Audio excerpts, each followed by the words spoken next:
senhores telespectadores, eu vim hoje a caminha por causa de um catavento. Bom, é que é muito simples, eu lá em casa preciso de um catavento e quando eu penso em cataventos, vem-me sempre à lembrança caminha. E isto acho que é por causa de um catavento muito bonito, que é ali numa torre da praça. E além disso, tinha a ideia que aqui se vendiam cataventos, e não me enganei, cá estão eles, os cataventos, que são muito bonitos. E, olha minha senhora, por exemplo, este catavento, quanto é que isto pode custar? Sem desconto, 11.900. Isso sem desconto. Isso quer dizer que pode haver um descontinho. Há sempre um desconto. O menos que era... O mínimo dos mínimos, 10.000 escudos. 10.000 escudos, muito bem. Então eu vou levá-lo, peço favor de embrulhar, porque é bonito e vale claro, vale o dinheiro. Além disso, a palavra catavento tem outro sentido. Já agora empreste-me o catavento.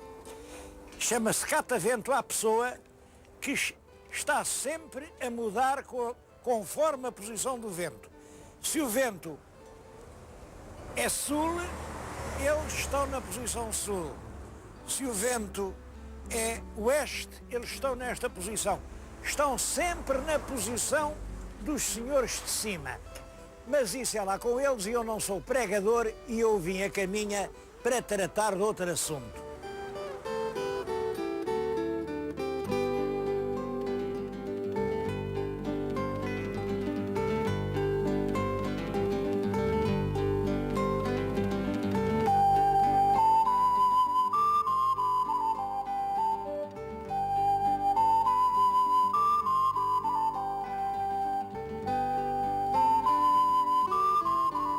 O senhor telespectador pensa, mas que ideia é esta, ir lá tão longe para comprar um catavento? Bom, tudo é relativo. É certo que Caminha fica no extremo norte do país. Isto que vem aqui é o Rio Minho. Aquela é a cidade galega de La Guardia, da Guarda, é como dizem os galegos. Portanto, claro que não é junto de Lisboa. Em todo caso, eu saí hoje de Lisboa depois do almoço. Não vim com grande pressa e às 5 horas certas estava a tomar um café aqui em Caminha, no Café Central. Hoje é um pulo de Lisboa a Caminha. Senhor telespectador, siga o meu exemplo. No próximo fim de semana, dê um pulo até Caminha.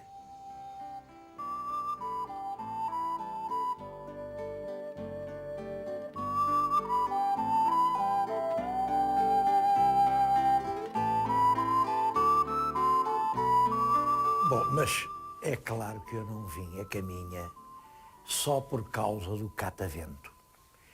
Tinha uma razão forte para vir. É que a Câmara de Caminha convidou-me para logo à noite fazer aqui uma conferência. E fazer uma conferência sobre um tema que me é muito grato. O tema que está ao meu lado é a Senhora da Ínsua, Santa Maria da Ínsua. Também lhe chamaram a Senhora da Boa Viagem. Chamaram-lhe Santa Maria de Carmes. Carmes quer dizer cânticos, cânticos de alegria. Santa Maria das Salvas. Salvas, porque os navios, quando passavam ao largo da ilhota, descarregavam as bombardas, alegres por ter chegado à terra. Eu estou precisamente junto da imagem, o senhor telespectador olha para ela e fica um pouco surpreendido. Isto parece uma coisa moderna, uma coisa de agora. Acaba de ser pintada. Bom, ela tem pelo menos 500 anos. Tem sido restaurada. Numa crónica do século XVIII disse que o menino já estava todo podre, tiveram que lhe pôr outro menino. E também penso que aquelas cabeças de anjo já são de uma fase moderna, mas o essencial da imagem é uma imagem ainda gótica uma imagem que vem dos primeiros tempos do convento da Senhora da Ínsula. Eu estive aí aqui há meia dúzia de anos e a Senhora da Ínsula deixou-me realmente o coração dilacerado. Era uma ruína iminente, parecia que... E lavrei o meu protesto contra a situação daquilo que tinha chegado. Depois recebi notícias melhores. Os monumentos intervieram, fizeram-se obras, as muralhas foram consolidadas, existe mesmo um projeto para, no antigo convento, fazer agora um centro de estudos marítimos, e é sobre tudo isso que me pediram que viesse hoje falar. Eu queria que os meus queridos telespectadores me acompanhassem nesta peregrinação e, portanto, peço que vão comigo até à Senhora da Ínsula.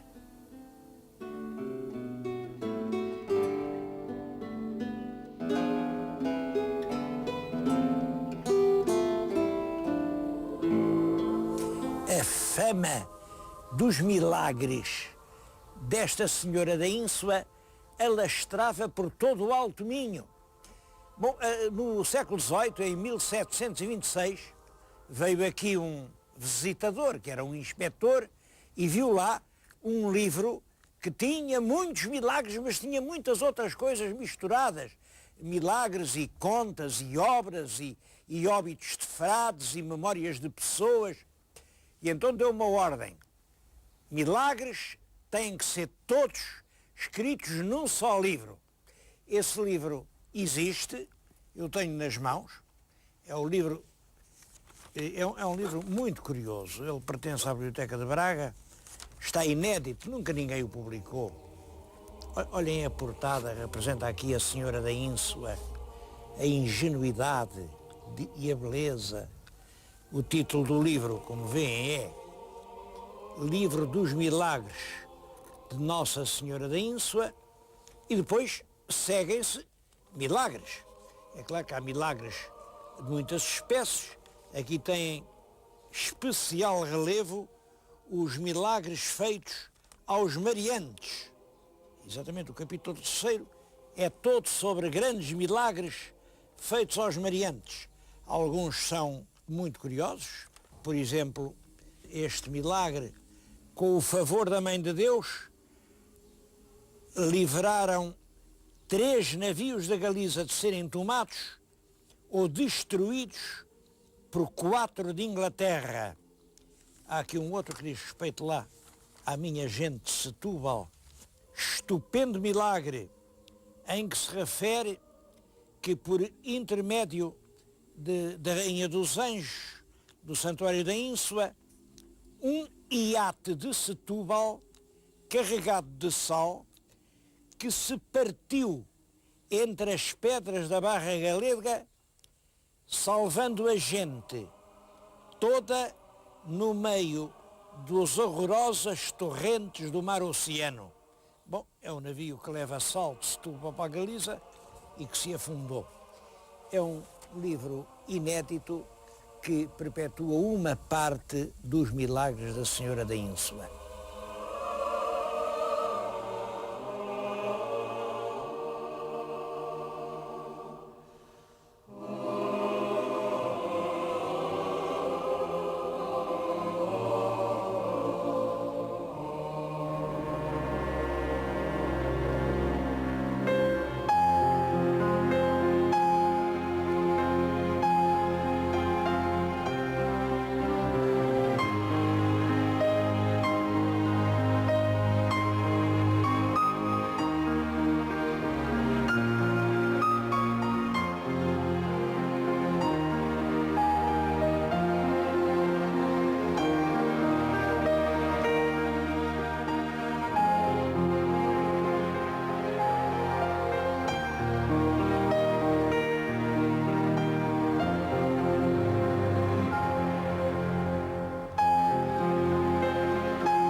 Já desembarcamos na Ínsula. Bom, esta palavra Ínsula, só por si, é significativa. Em latim dizia-se insula, e queria dizer ilha. É a ínsula, é por exemplo de ínsula que vem península, que é quase ínsula, e que deu a nossa portuguesa ilha. Mas aqui a evolução parou e ficou em ínsula. Era um ilhéu, um pequeno ilhéu, que na Idade Média era muito diferente do que é agora. Conheço uma descrição que diz que estava todo coberto de açucenas brancas. Ainda hoje há aí algumas raras açucenas. São os vestígios do revestimento primitivo. Oxalá que se não percam. Mas mais isto, tinha figueiras que davam figos magníficos, tinha amoreiras, sempre carregadas de bagos negros, chegou a ter pessegueiros. Havia aqui um pessegueiro no século XVII, exatamente em 1624. Carregou de pêssegos. Imaginem que tinha 15 pêssegos. Os fradinhos viam os pêssegos a madurar, veio o outono, caíram as folhas, os pêssegos ficaram e, perto do Natal, cada frade pôde provar um pêssego. Bom, agora olhem para aqui e vejam lá se isto pode dar pêssegos. Até tinha uma vinha. Plantaram aqui uma vinha, trouxeram os bacelos e a vinha chegou a dar um almude de vinho branco. Um almude que era para os senhores padres porem no cálice e consagrarem na comunhão. Um almude de vinho e ainda sobraram cachos de uvas para os frades comerem durante 15 dias.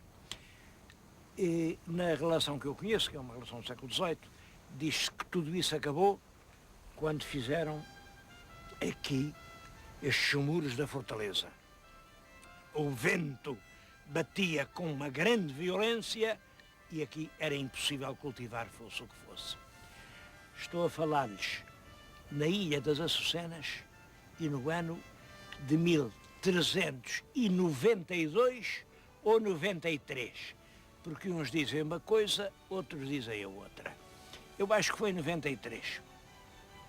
Em 93, Portugal, que estava em guerra com Castela, faz um cessar-fogo.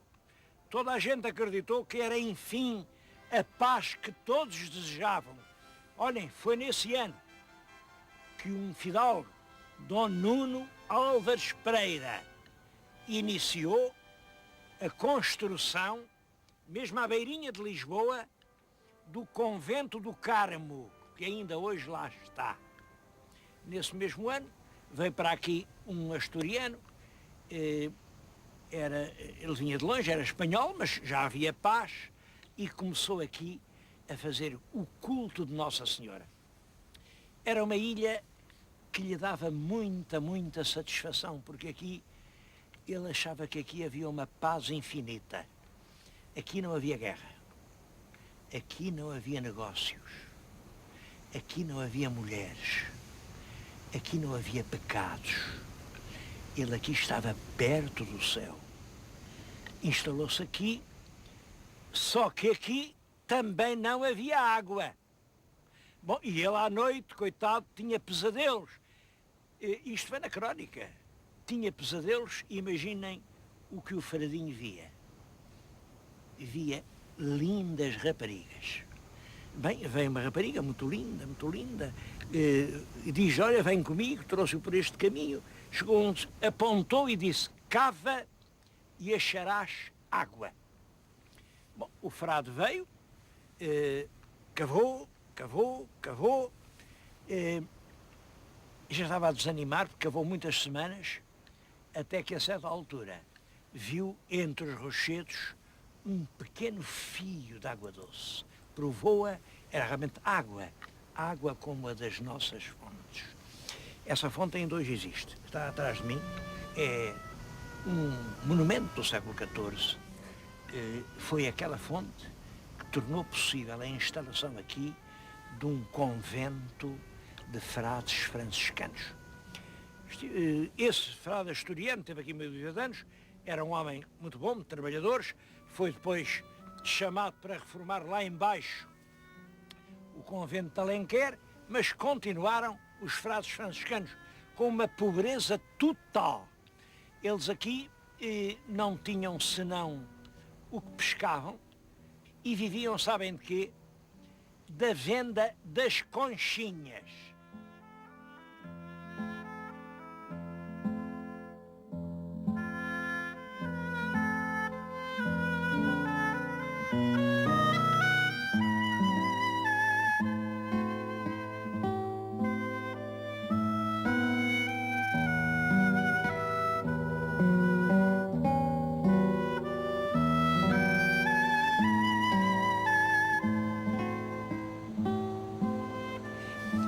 Essa história das conchas é extremamente curiosa. O mar atira aqui para a areia milhões e milhões de pequenas conchas como estas que estão a ver. Ora bem, isto era, na Idade Média, um material de construção precioso, porque era isto moído em grandes moinhos que servia para a cal que dava consistência à argamassa. Portanto, os frades precisavam das conchas para fazer os muros do convento. Simplesmente, do lado de lá, o concelho da vila considerava isto uma riqueza local e dava isto de arrendamento aos construtores. Houve um conflito, isto subiu até à decisão do rei e foi o rei Dom Duarte que decidiu que as conchas que estavam aqui nas praias da ilhota pertenciam aos frades do convento. Foi, portanto, com conchas iguais a estas que foram construídos os primeiros muros do convento da Senhora da Ínsula.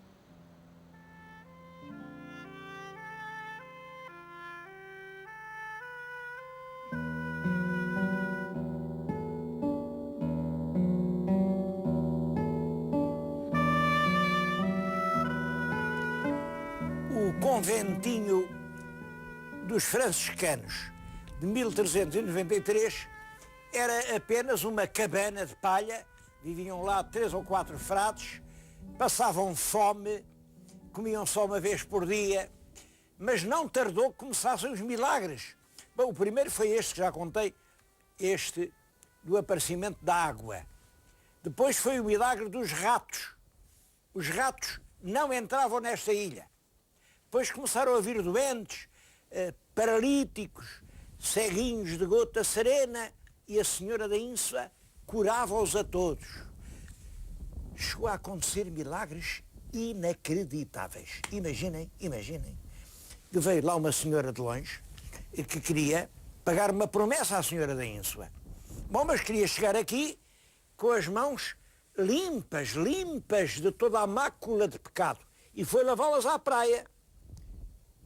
Agora calculem, estava ela assim debruçada, a lavar as mãos, trazia um rico colar de contas de coral, partiu-se o fio e as contas de coral caíram na praia, veio uma onda, levou-a e a senhora ficou sem o seu querido fio de coral, que já tinha herdado, não sei se dos avós, se dos bisavós, e que era a coisa mais querida que ela tinha nesta vida.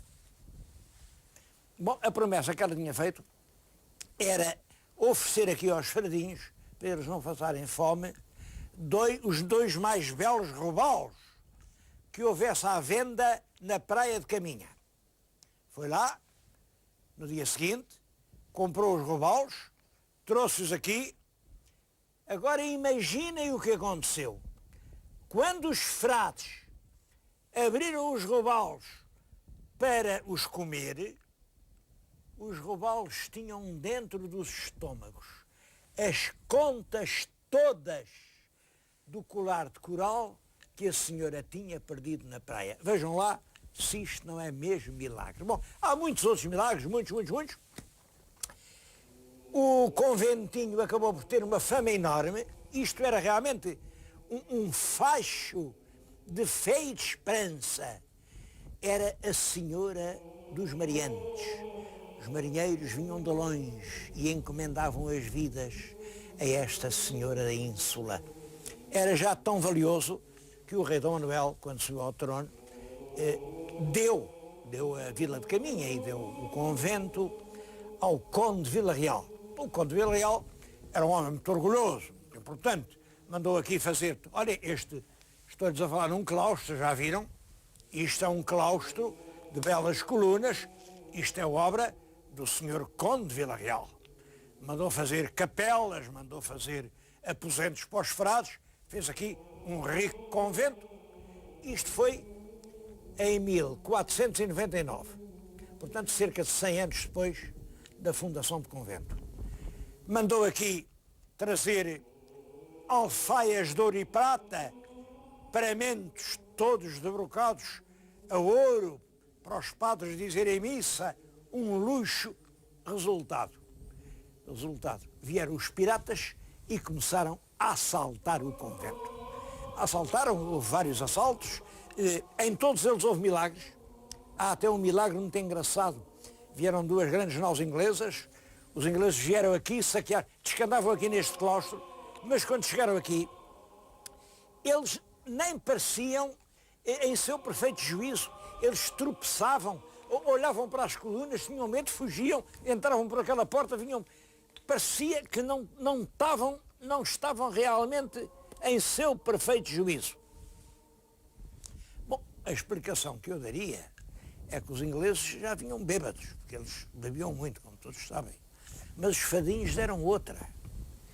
É que lhes apareceu um fantasma. Aqui no meio, imaginem que eles viam. Olhavam para a cruz e aparecia o vulto seráfico do próprio São Francisco de Assis. E os ingleses, confundidos com aquela aparição do outro mundo, tropeçavam, corriam e acabaram por se ir embora. Tudo o que levaram foi o altar. O altar, como sabem, o altar tem uma porta, está fechada, eles não tinham a chave, levaram o altar. Depois, quando chegaram lá à nau do comandante, o comandante, com um ferro, arrebentou com a porta do altar, mas lá dentro não estava nada. Não estava nada. E ele, que estava à espera de tesouro, julgava que aquilo era um cofre, deitou o altar ao mar. As ondas trouxeram o altar, veio, vaga após vaga, até que veio aqui dar à praia. Já viram um milagre maior? Bom, a verdade é que esta história veio a acabar no século XVIII, quando realmente, apesar de tudo, era difícil viver aqui. Eu bem sei que já toda a gente vinha aqui dar esmolas, mas estavam tão longe do mundo, transformaram isto num puro oratório, depois com o liberalismo isto ficou abandonado. Vá lá, que ainda ficou aqui um farol, porque estes fradinhos, como estavam aqui na Barra do Minho, tinham de noite e dia acesa uma grande tocha para indicar o caminho da Barra aos mariantes. E quando havia nevoeiro cerrado e o lume da tocha se não via, eles tinham um sino e tocavam o sino. E os marinheiros de longe ouviam o sino e assim atinavam com o caminho dos seus lares. Foi por isso que, quando o convento acabou, o governo mandou pôr aqui um farol. E foi o farol que valeu até aqui há uma dúzia de anos. Como havia farol, havia faroleiro, como havia faroleiro havia guarda, como havia guarda não havia ladrões, e o convento chegou até há não muito tempo. Enfim, depois veio o processo dos faróis elétricos. O farol não era preciso ter faroleiro, lá de caminha, com um botão, punham o farol a piscar e, portanto, não era preciso estar aqui ninguém. Como não era preciso estar ninguém, vieram os ladrões e levaram tudo.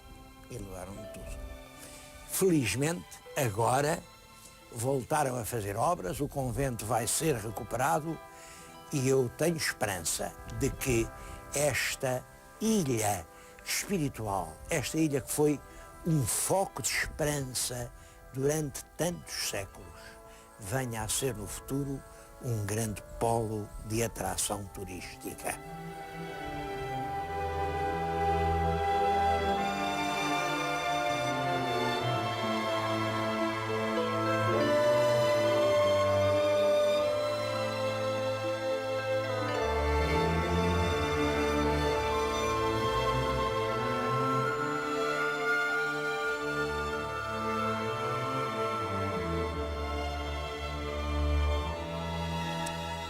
esta ida à Ínsula era importante, mas a verdade é que ela ocupou-nos o tempo todo. Não ficou sequer tempo para andar por essas ruas medievais, cheias de palácios. Não visitámos, por exemplo, a praia do Moledo, aquela praia com pinheiros centenários que vêm até quase à beira das ondas. Nem sequer fomos dar uma olhadela àquela visão esplêndida que é cá embaixo o estuário do Rio Minho. Não houve tempo para nada disso. Mas o senhor telespectador aproveita agora estes longos e doces dias de setembro e faça aquilo que eu sugiro. Dê um salto até Caminha.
Este programa é patrocinado por Soluções Industriais e Domésticas Dom